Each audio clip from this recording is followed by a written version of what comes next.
Là, je vais poser une vraie question, et pour une fois, je vais demander de l'intelligence à un peuple qui n'en a aucun, c'est-à-dire les supporters du FC Barcelone. Vous avez aimé le match de Lamine Yamal? Vu le match qu'il a fait, je suppose évidemment que non. Ma question va être la suivante, maintenant que vous l'avez observé tout le match et que vous avez vu qu'il a passé toute la rencontre à se palper les couilles et à faire des étirements pour justement soulager ses douleurs au pubis, est-ce qu'on peut s'asseoir autour d'une table et estimer que votre club fait de la merde? Comment c'est possible qu'il décide d'autant forcer avec un joueur qui souffre d'une pubalgie? Encore une fois, hein, traitez-nous de docteur TikTok si vous voulez, mais là c'était clairement visible. Lamine Yamal n'a quasiment pas pu accélérer, il n'a quasiment pas pu faire d'appel face à des défenseurs plus faibles, évidemment que ça n'a pas d'importance, mais face à des défenseurs qui ont un minimum le niveau de ceux du Real Madrid, eh bien évidemment ça ne peut pas passer. Comme d'ailleurs lors du match du Barça face au PSG. Pendant tout le match, tout le monde a posé la question, mais qu'est-ce qui gêne Lamine Yamal? La réponse, tout le monde là, mais on a l'impression que c'est une omerta au Barça, qu'il ne faut pas en parler, comme si elle n'existait pas. Ça me rappelle un peu les enfants quand ils font des cauchemars et qu'ils mettent la couette au-dessus de leur tête en espérant que le monstre va s'en aller. Mais non, c'est pas comme ça que tu soignes une pubalgie. Est-ce qu'il ne faudrait pas opérer Lamine Yamal une fois pour toutes? Voilà, sortie du match face au Real Madrid, on prévoit une opération, comme ça on lui enlève le maximum de gêne pour pouvoir revenir au top pendant la saison, mais surtout pour pouvoir aller jouer la Coupe du Monde, parce que là, à ce rythme-là, ça commence à faire peur. Et plus jamais vous comparez Pedri et Vitinha, plus jamais vous les comparez le frère, plus jamais de la vie. Le caca qu'a posé Pedri ce soir, Jesus Christ.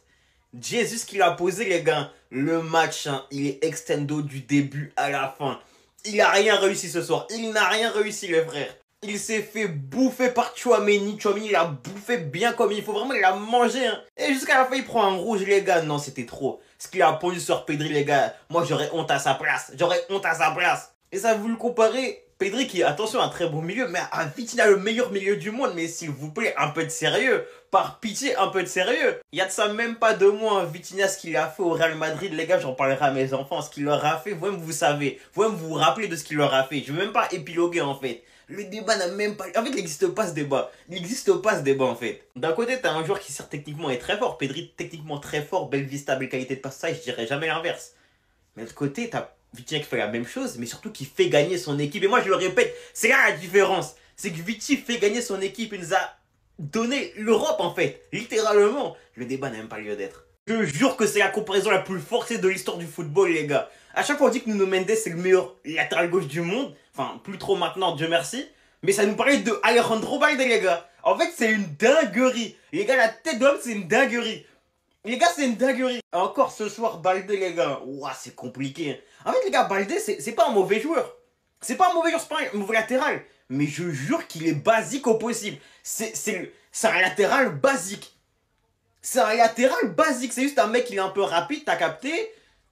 Et c'est à peu près tout, les gars. C'est à peu près tout. Le joueur, il est basique au possible, mon frère. Non, je pense que c'est la comparaison la plus forcée de l'histoire. Et après, c'est le Barcelonais qui viendront dire qu'on invente des rivalités. Hein. Mais la tête de Wam, hein. Les gars, la tête d'homme, vous avez sous n'importe quelle vidéo qui dit que Nuno Mendes c'est le meilleur latéral au monde. Il y aura des Barcelonais pour nous parler de Balde. Je vous jure que c'est vrai, les frères. Je vous jure que c'est vrai. J'espère, les gars, qu'aujourd'hui, vous allez arrêter ce débat, ça y est. J'espère que vous allez enfin arrêter vos conneries. Et quand ça me disait, oui, mais en fait, face au Barça, Balde était blessé, il rentrait qu'à la fin. Enfin, face au PSG, je veux dire. Les gars, même si Balde avait été en forme, en fait, heureusement pour lui, il était blessé, il rentrait à la fin du match. Hein, parce que la tête d'homme, ce qu'il aurait mangé, hein. Ce qu'il aurait mangé, les gars. Waouh, waouh, waouh, waouh. Ce que Vara aurait fait, ce qu'Hakimi aurait fait, waouh.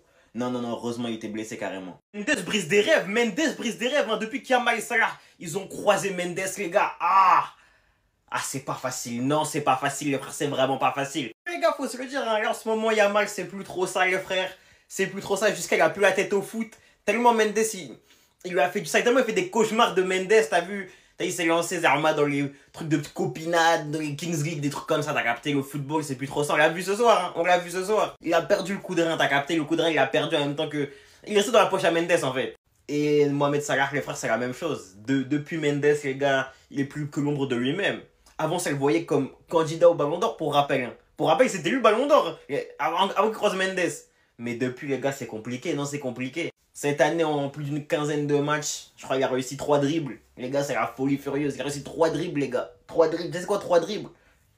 C'est une dinguerie. En 15 matchs, les gars, c'est une dinguerie, en fait. Le joueur, il est devenu exécrable, il est extendo, les frères. Et puis, Liverpool perd contre toutes les équipes.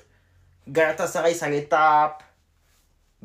Brentford, ça les tape. Tout le monde les tape, en fait. Non, vraiment, Nuno Mendes a fait du mal à ces deux gars-là. Vraiment, ton ailier préféré et le meilleur du monde, c'est qu'il croise Nuno Mendes, en fait. Pourquoi il a Pénave? Pourquoi il a Pénave? Maintenant, dites-moi, pourquoi il Pénave? Les gars, on va pas se mentir, ça se voyait que ce soir, Yamal était diminué. T'as vu les gars, moi j'aime pas le Barça, mais votre objectif, il était diminué, ça se voit les gars, ça se voyait. Chaque prise de balle, il était en souffrance les gars. Tu l'as vu plusieurs fois, main sur les genoux, t'as les têtes baissées, il avait du mal ce soir.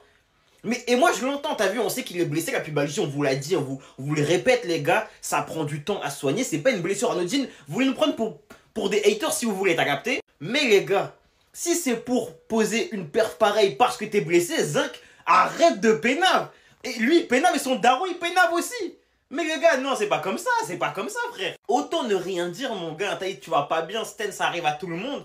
Tu viens, tu poses ton caca dans des bonnes conditions, tu chies sur le terrain littéralement, t'as vu, et au calme. Ça arrive même au meilleur, t'as capté?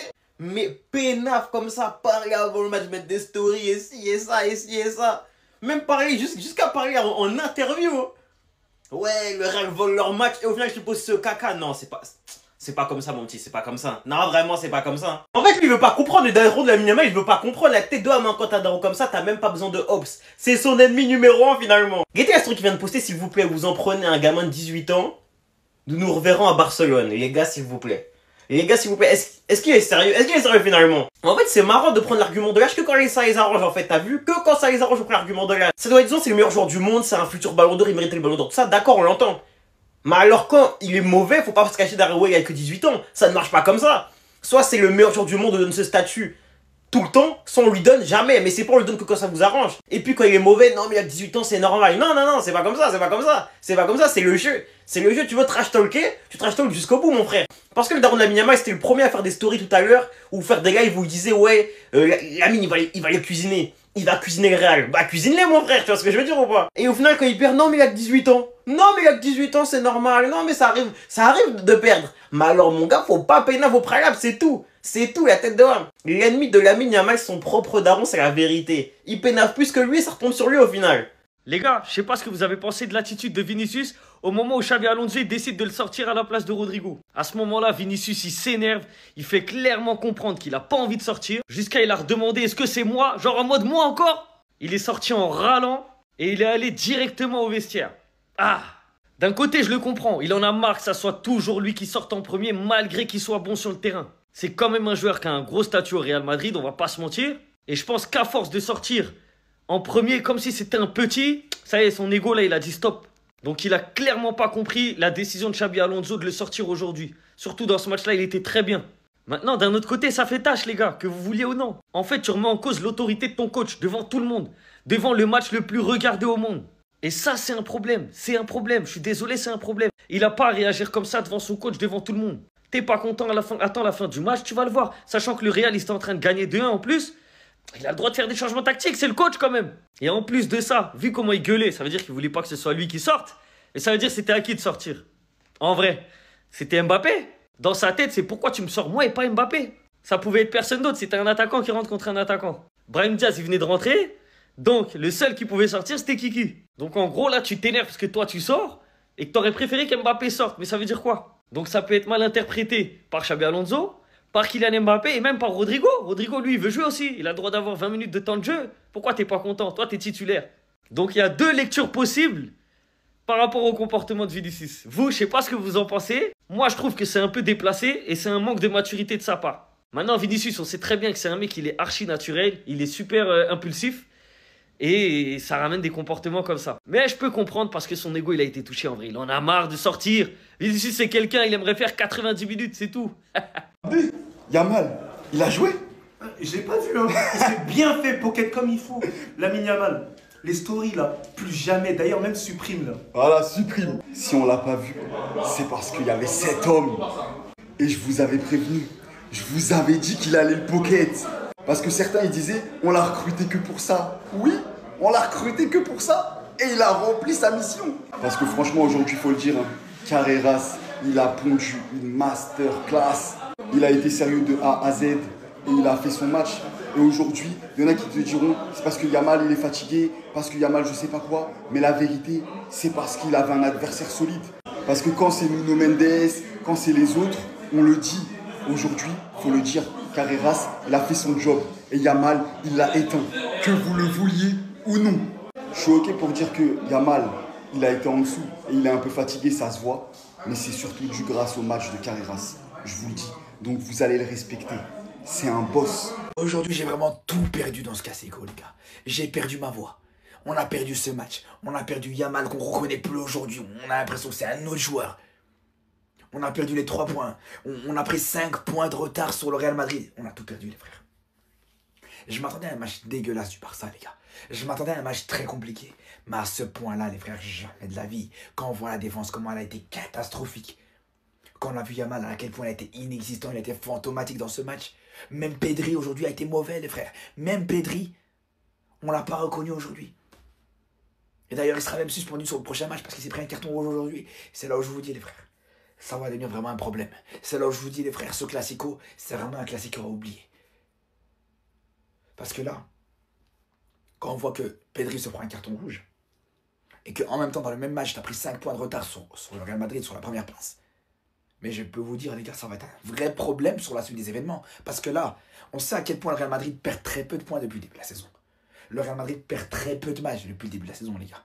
Donc là, quand tu as ce carton rouge de Pedri qui va t'handicaper sur les prochains matchs, sur le prochain match, je vous le dis, ça va être un problème. Et ça peut être un match contre n'importe qui. Ça peut être un match contre Oviedo, contre Gérone, contre n'importe quelle équipe de Liga.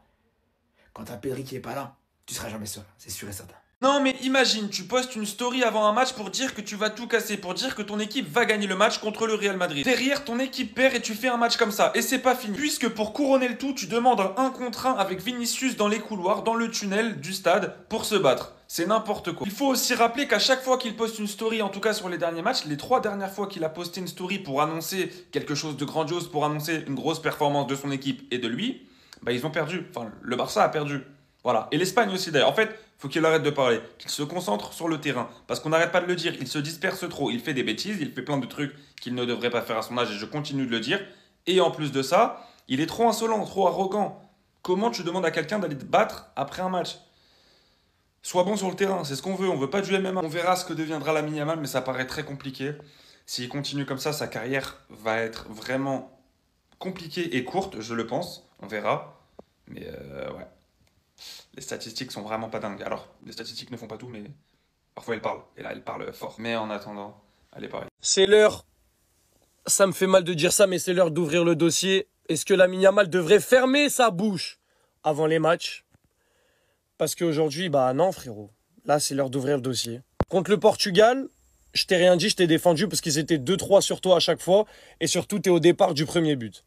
Contre Paris, je t'ai rien dit parce que tu revenais de blessure. Et t'as fait 2-3 bonnes passes à Ferran Torres, t'as foudroyé Nuno Mendes, Vitinha et Barcola sur la même action, etc. Aujourd'hui, Yamal, après cette story-là, t'as pas le droit de me faire un match comme ça, mon gars. Tu restes mon fiston, y a pas de problème, mon gars. Je sauterai au combat pour toi. Je mets les pieds dans le plat, je mets les pieds partout, dans la cuisine même.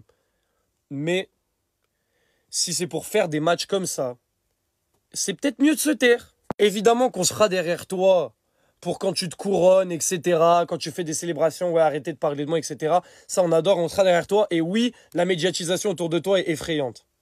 Mais là, quand tu fais des stories comme ça, tu sais que tu es exposé à des sessions vannes, tu dois assumer un minimum. Même si tu dois finir avec une passe D sur Koundé, je vais rien dire sur Koundé. 0 but, 0 passe D, 21 paires de balles, 0 tir cadré, 0 centre réussi, c'est faux, parce qu'il y a celui sur Koundé. 50% de dribble raté, 50% de duel perdu, t'as pas le droit, frère. T'as pas le droit, frère. Oh non, t'as pas le droit. Donc Yamal, mon gars, on sautera au combat pour toi, y a pas de problème contre les gens qui te diabolisent. T'es notre fils, moi t'es mon fils, perso.